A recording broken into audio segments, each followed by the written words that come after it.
Shoot up ಆಗಿದೆ. ಇದು ಸೈಂಟಿಫಿಕ್ಕಾಗಿ ತನಿಖೆ ಮಾಡಿದ್ದಾರೆ. ನಮ್ಮ ಮಡಿವಾಳದಲ್ಲಿ ಇರೋ ಎಕ್ಸ್ಪರ್ಟ್ಗಳು, FSL ಎಕ್ಸ್ಪರ್ಟ್ಗಳು, ಅದು ಇಂಟರ್ನ್ಯಾಷನಲ್ ಸ್ಟ್ಯಾಂಡರ್ಡ್ಗೆ ಇದೆ.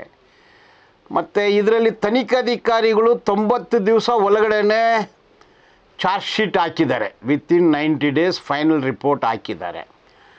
ಈಗ ಕೇಸು ಟೈಟ್ ಆಗಿದೆ, ಅಂದರೆ ಸಾಕ್ಷಿ ಆಧಾರಗಳು ಟೈಟ್ ಆಗಿದೆ, ಚೈನ್ ಆಫ್ ಎವಿಡೆನ್ಸ್ ಕನೆಕ್ಟ್ ಆಗಿದೆ ಎಂದು ಕಾಣ್ತಾ ಇದೆ.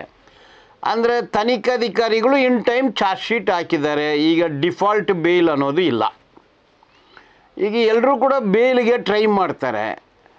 ಸೊ ಪ್ರತ್ಯೇಕ ಸಾಕ್ಷಿಗಳಿದೆ, CCTV ಫುಟೇಜ್ ಇದೆ, CDR ರಿಪೋರ್ಟ್ ಇದೆ, DNA ಮ್ಯಾಚ್ ಆಗಿದೆ, ಇವ್ರು ಮಾತಾಡಿದ್ದು ವಾಯ್ಸ್ ಸ್ಪೆಕ್ಟ್ರೋಗ್ರಫಿ ಕಳಿಸಿದ್ದಾರೆ, ಅದು ಮ್ಯಾಚ್ ಆಗುತ್ತೆ. ಅಂದರೆ ಈ ಪ್ರಕರಣ, ಈ ಕೊಲೆಗೂ ಈ ಆರೋಪಿಗಳಿಗೂ ಒಳ್ಳೆ ಕನೆಕ್ಟಿವಿಟಿ ಆಗಿದೆ. ಈ ಥರ ಕನೆಕ್ಟಿವಿಟಿ ಇದ್ದರೆ ಸುಪ್ರೀಂ ಕೋರ್ಟ್ದು ಹಲವಾರು ತೀರ್ಪುಗಳಿದೆ, ಬೇಲ್ ಕೊಡಬಾರ್ದಂದೇ ಇದೆ. ಅದರಲ್ಲಿ ಭಾಗವಹಿಸಿರೋರಿಗೆ ಯಾರಿಗೂ ಕೊಡಬಾರ್ದಂದು ಸುಪ್ರೀಂ ಕೋರ್ಟ್ ಹಲವಾರು ತೀರ್ಪುಗಳಿದೆ.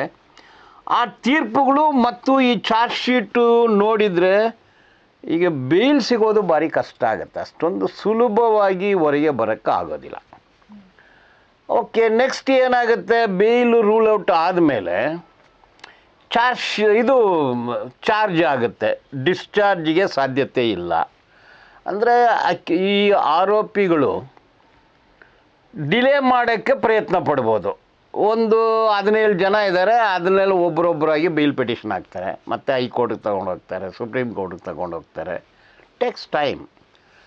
ಎರಡನೇದು ಡಿಸ್ಚಾರ್ಜ್ ಅಪ್ಲಿಕೇಶನ್ ಹಾಕ್ತಾರೆ. ಓಲ್ಡು ಕ್ರಿಮಿನಲ್ ಪ್ರೊಸೀಜರ್ ಕೋಡಲ್ಲಿ ಅಪ್ಲಿಕೇಶನ್ ಏನೂ ಅವಶ್ಯಕತೆ ಇಲ್ಲ. ಈಗ ಹೊಸ ಕ್ರಿಮಿನಲ್ ಪ್ರೊಸೀಜರ್ BNNS ಪ್ರಕಾರ ಸೆಕ್ಷನ್ 350, 351 60 ದಿವಸದಲ್ಲಿ ಅವರು ಅಪ್ಲಿಕೇಶನ್ ಆಗಬೇಕು, ಡಿಸ್ಪೋಸಲ್ ಮಾಡಬೇಕು ಅಂದೆಲ್ಲ ಇದೆ. ಸೊ 1 by 1 ಅಪ್ಲಿಕೇಶನ್ ಆಗಿ ಅದರಲ್ಲಿ ಸ್ವಲ್ಪ ಟೈಮ್ ಆಗೋ ಸಾಧ್ಯತೆ ಇದೆ. ಅದಾದಮೇಲೆ ಒಂದು strong team of investigating officers ಇದ್ದಾರೆ, ಒಂದು strong team of FSL officers ಕೂಡ ಇದ್ದಾರೆ. ಸೊ ಒಂದು ಟೀಮು ಪ್ರಾಸಿಕ್ಯೂಟ್ ಮಾಡುತ್ತೆ. 3 ಆ್ಯಂಗಲ್, ಒಂದು ಎಕ್ಸ್ಪರ್ಟ್ಸು, ಒಂದು ಪೊಲೀಸರು, ಇನ್ನೊಂದು ಪ್ರಾಸಿಕ್ಯೂಟಿಂಗ್ ಏಜೆನ್ಸಿ. 3 ಏಜೆನ್ಸಿನೂ ಸರ್ಕಾರದ ಏಜೆನ್ಸಿನೇ.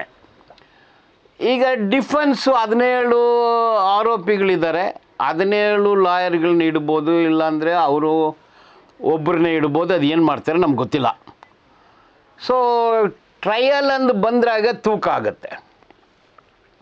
Blood connection, voice spectrography connection, CCTV footage connection, ಆ ರಾಡು ರಕ್ತ ಕನೆಕ್ಷನ್ನು, ಒಡೆಯೋದು ಕನೆಕ್ಷನ್ನು, ಪ್ರತಿಯೊಂದು ಕನೆಕ್ಟ್ ಆಗ್ತಾ ಹೋಗುತ್ತೆ. ಸೊ ಇದು ಫೋಲ್ಡ್ ಆಗುತ್ತೆ, ಸುತ್ತ ಹೋಗುತ್ತೆ. ಡಿಫೆನ್ಸು ಅದನ್ನು ಅನ್ಲಾಕ್ ಮಾಡಬೇಕು ಒಂದೊಂದಾಗಿ.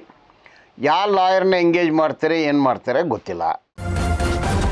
ನ್ಯೂಸ್ ಫಸ್ಟ್, ನಿರ್ಭೀತಿಯಿಂದ ನಿಮ್ಮ ಪರವಾಗಿ.